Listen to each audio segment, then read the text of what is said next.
y'all, Christi here with Little Salty Homesteader. Welcome back to my YouTube channel. I am back with another weekly update. There hasn't been a whole lot more planted out into the garden, but let's go ahead and go see what has changed in the last week. All right, we're gonna kick things off over here in the tomato patch. All of my tomatoes are planted, as are all of the hot peppers. So in all three beds, the tomatoes are along the back sides. The peppers are along the fronts of these two, and that bed has eggplant and tomatillos along the front, and the dog rolling in the grass, of course. Now, one of the things that has changed from last week is I have planted in basil and calendula in the remaining companion plant spaces that I had kind of set aside. So as far as companion plants go, these beds are loaded up. We have everything from nasturtiums to marigolds to, of course, the basil and then the calendula. There are also different herbs and a few other vegetables in all of these beds as well. So we have oregano at both ends. That's just a regular Italian oregano, and this is hot and spicy oregano. And then this bed, of course, has the onions growing in it. Once the onions come out, what will be planted in here is going to be a variety of a bush type of squash. So think like your green bush zucchini or a patty pan, something like that will go in here. This bed, same thing, the calendula and the basil has been planted in here. Of course, it still has, we have some volunteer tomatoes trying to sprout. I'm gonna pull those out. We do have onions, marigolds, nasturtium. This bed for herbs, other herbs besides the basil, is lemon thyme. And then, if we can get it to germinate, borage is planted at this end.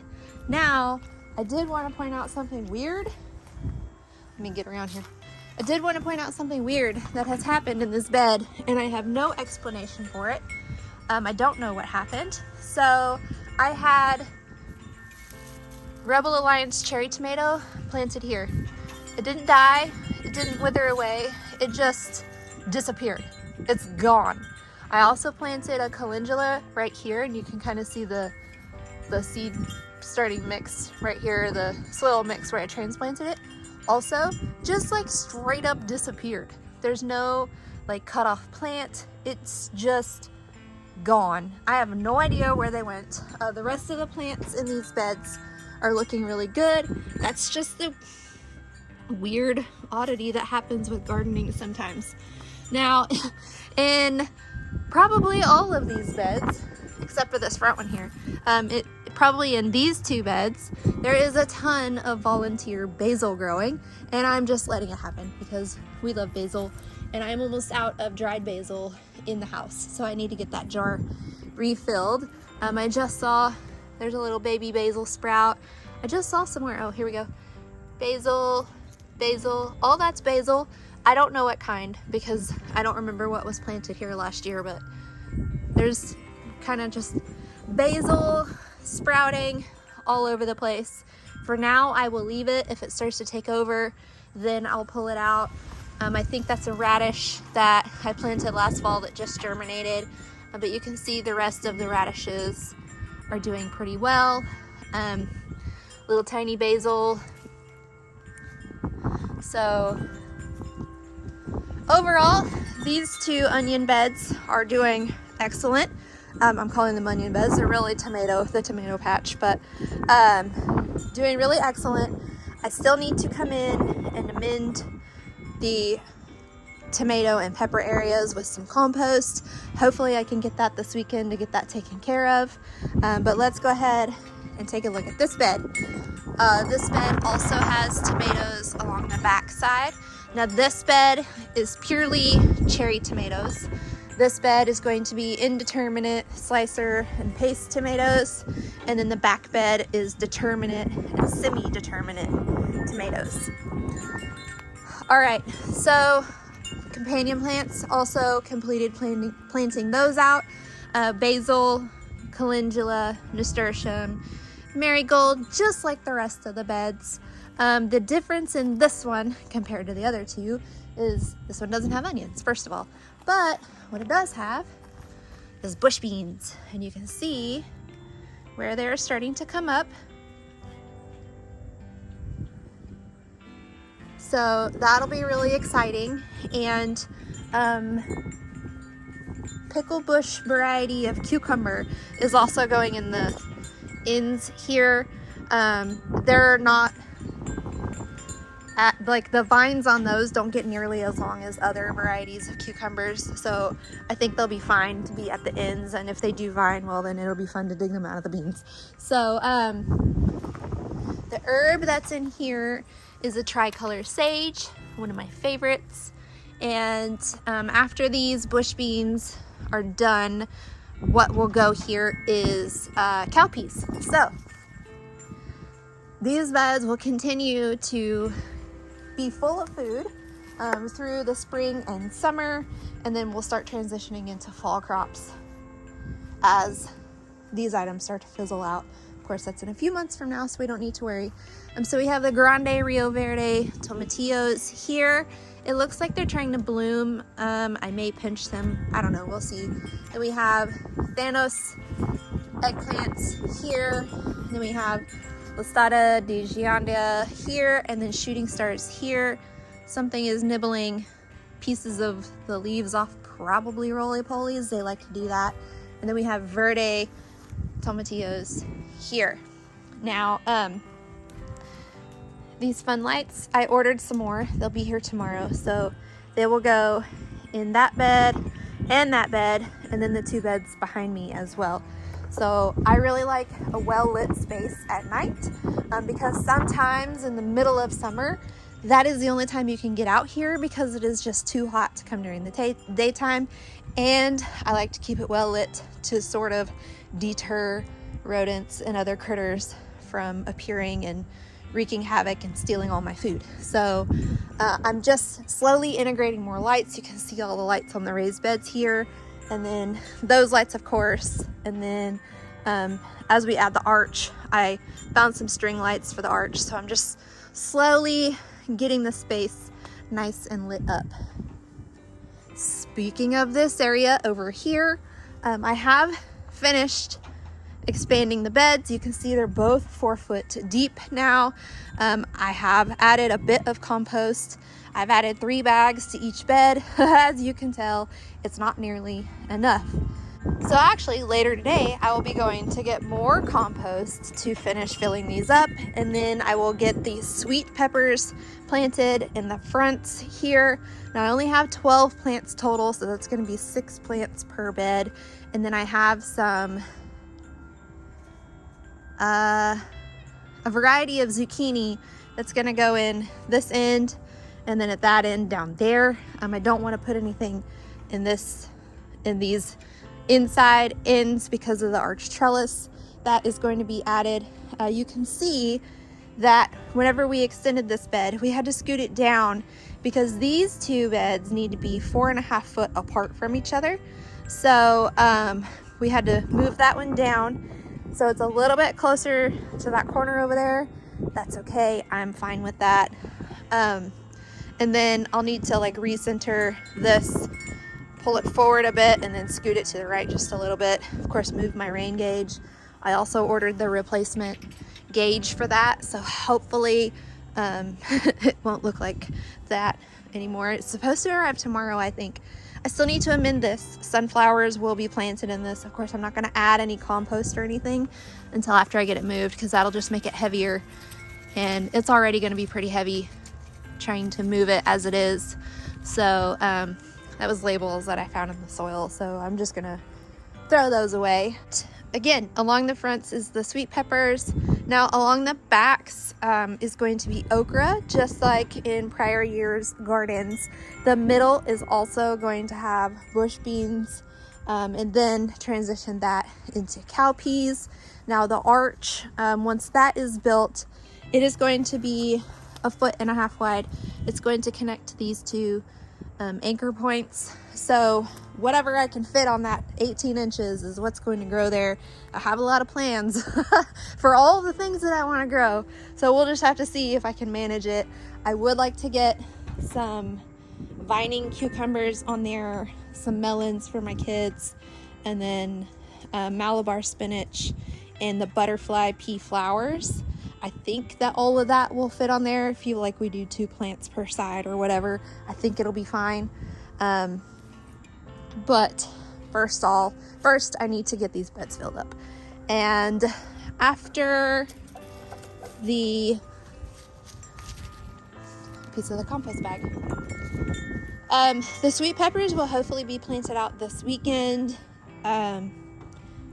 The squash that will go into the ends, I have the plants on the patio, so those should be able to be placed in here. The seeds that will be planted for the okra and the bush beans, we'll just have to see what the weather temperatures are like. It was a little cool this morning, so I might wait until next week to get that planted. I'll just kind of take a look at the weather. My plan to plant those is April 1st, but we'll see. All right, come in here to get a quick look at the plants for the Boy Scout seedling sale. Everything is looking really good. I need to get the next size up pots for these because they all need to be up potted. They need some water. I need to come in and water them. I haven't watered yet today. But the peppers, if you guys watched my earlier weekly updates for this season, the peppers were quite stunted and they didn't look very good. But you can see they're starting to bounce back, except that one, we lost that one. But they look pretty good now. They're getting some height and some leaf growth, and they're nice and green. So really happy with how those are turning out. Tomatoes, like I said, everything kind of needs to be watered in here. It's been, I don't think I watered yesterday either. So, oh yeah, they're probably thirsty. The garlic doesn't look much different. Still needs the compost added to it. Like I said, I'm going today to get some. So hopefully after I'm done filling those up, I'll have some left over to put in the garlic. If not, I'll just go pick some more up tomorrow. No big deal. All right, the flower bed. Now, I didn't add any new plants to the flower bed compared to last week, but everything is growing. Everything is looking really good. It's starting to fill in a little bit. I know there's a lot of soil and mulch showing. As this stuff starts to grow and get more height and leaf growth on it, that will fill in some of the empty space a bit. Because we are in kind of a humid area, I didn't want to like stack the plants super close together. I wanted them to have a bit of airflow between them. So I'm pretty happy with how things are looking so far, except for this petunia because the dog keeps stepping on it. And then over here, it's just more of the same. But the Valentine, what is it? Double Cascade or Super Cascade? Valentine Pink is open and it's really pretty.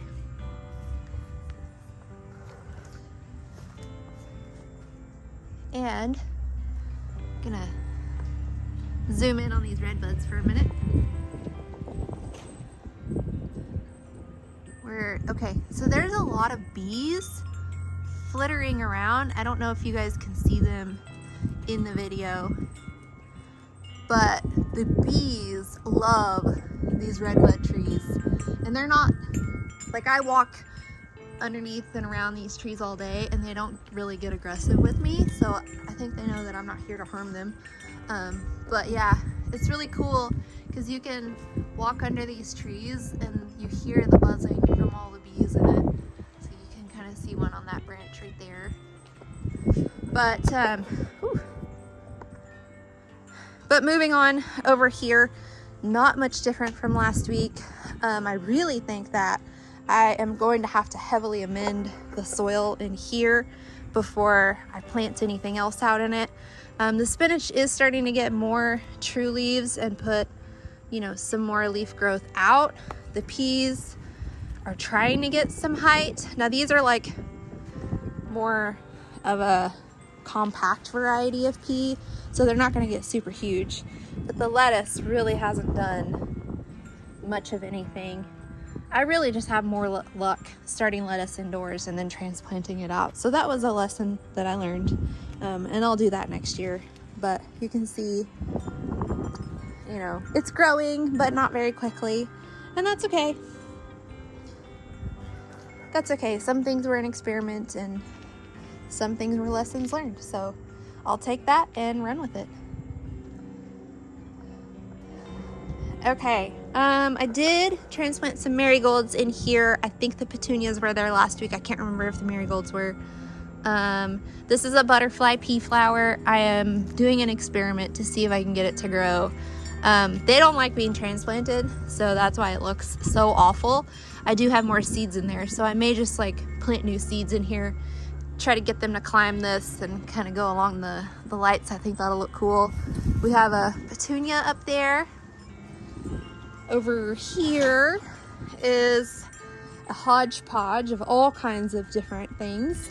So this top row is going to be the dwarf and micro dwarf tomatoes. The wind keeps knocking that over. I really need to get that get that transplanted. So some of these are really covered in blooms.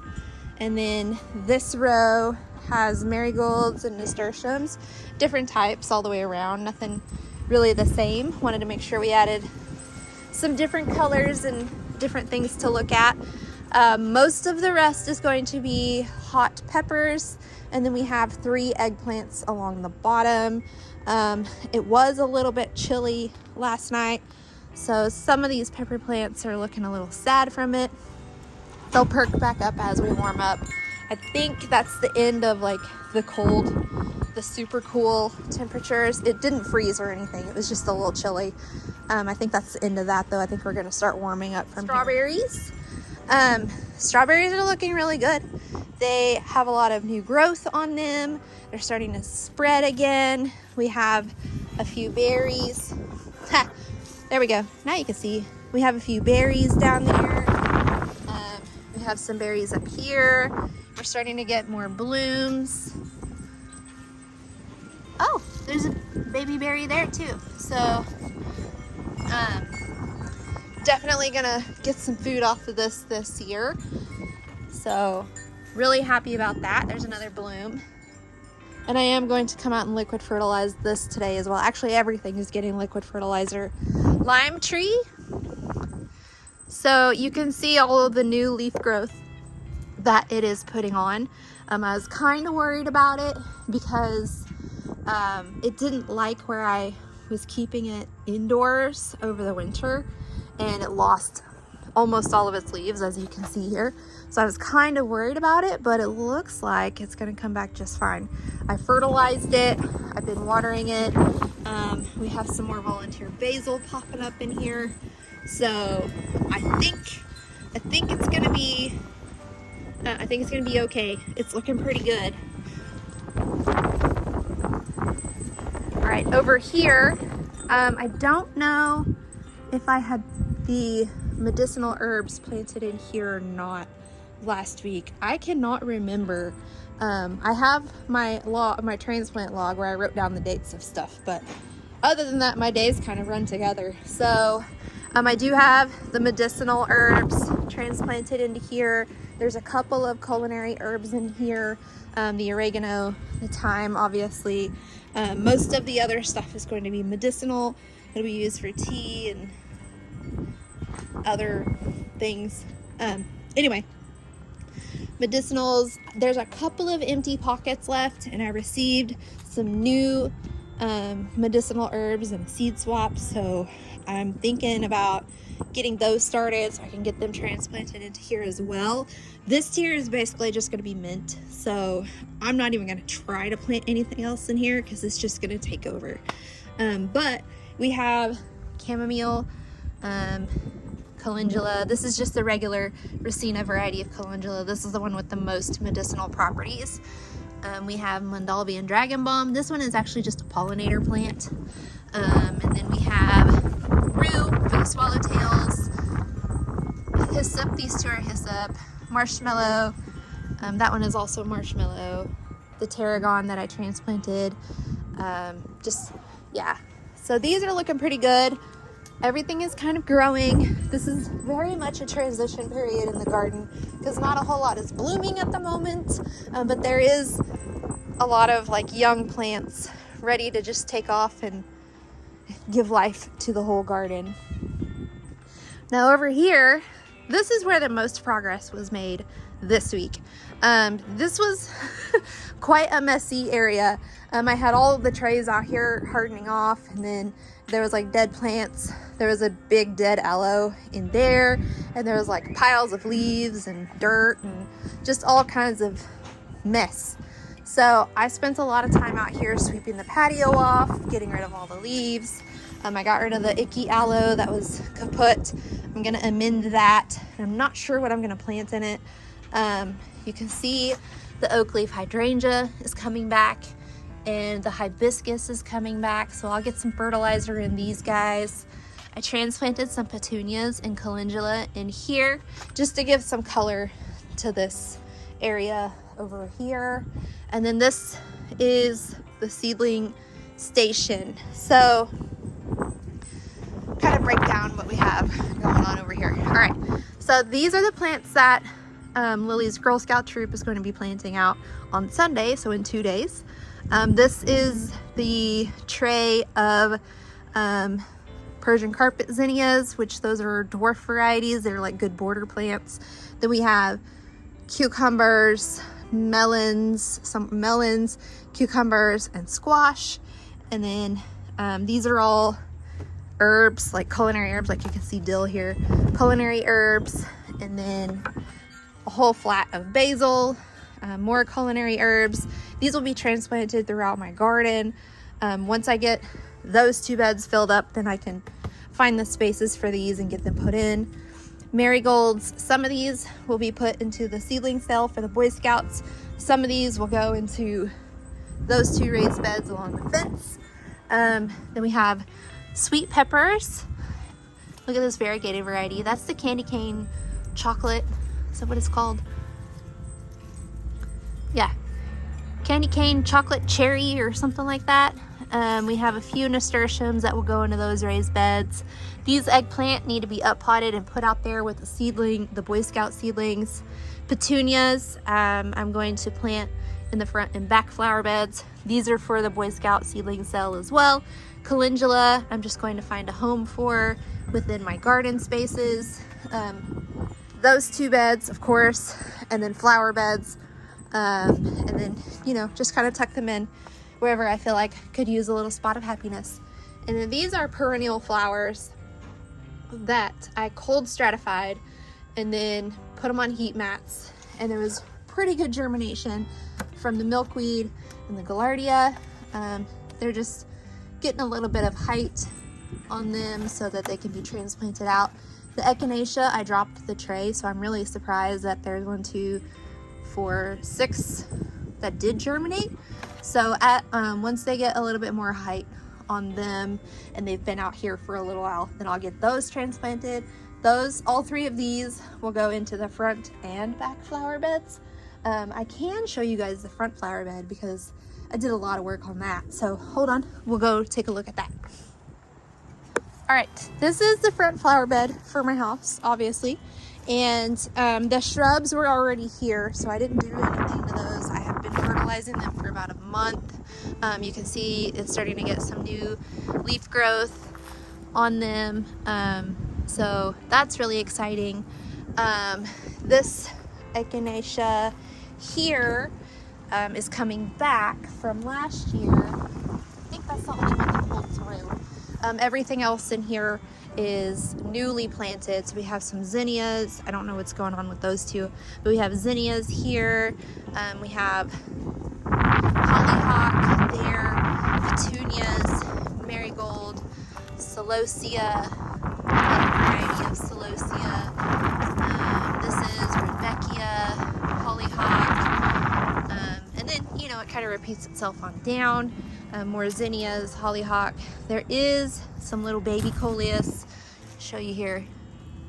I think it's the Folia mosaic variety, hollyhock. And then I have these containers planted out with petunias, nasturtium, basil. This is the red Reuben basil from Johnny's, and then calendula I need to come up here and water.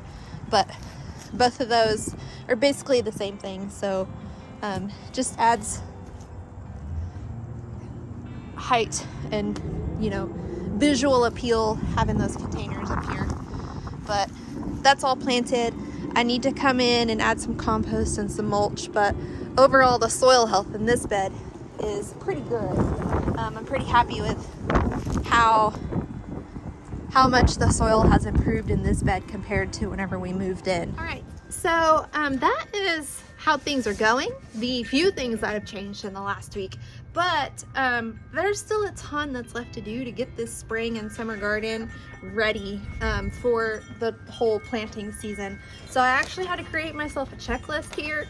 It includes anything from procuring cardboard because we're going to be mulching behind those 2 raised beds and behind the greenhouse, to composting the bed, like every single step that I need to accomplish to get this garden to where we want it to be is included on this checklist. And I also have, I'm finally organized for once in my life, but I also have all of my seeds pulled and organized by when they're going to be planted. Now typically all my seeds are stored in 3-ring binders in like the photos type sleeves, in like type and specific variety alphabetical order, but that can be a little bit tricky whenever you know for certain on a certain day you need to plant out X, Y, and Z. So I went ahead and I pulled out all of those X, Y, and Z, and then I labeled them with post-it notes so that I am able to organize exactly when they're going to be planted. So everything that's going to be planted out on April 1st is together, then what comes after the bush beans, then what's going to come after the garlic, and then what's going to come after those onions are harvested. So my seeds are going to fly. That's what's going to happen. So I'm really happy with the fact that at least one part of my life is together, and I have that checklist to kind of keep me on track, because while the garden looks nice, it doesn't look exactly how I envision it in my mind. So we just have to take a few more steps to get there. But if you did like today's weekly update and you want to see how the garden grows and changes from week to week, and if I accomplish all those things on that crazy checklist, then please like, subscribe, and comment, and do all those different YouTube-y things. But until then, go find a way to get those garden manicures. Bye!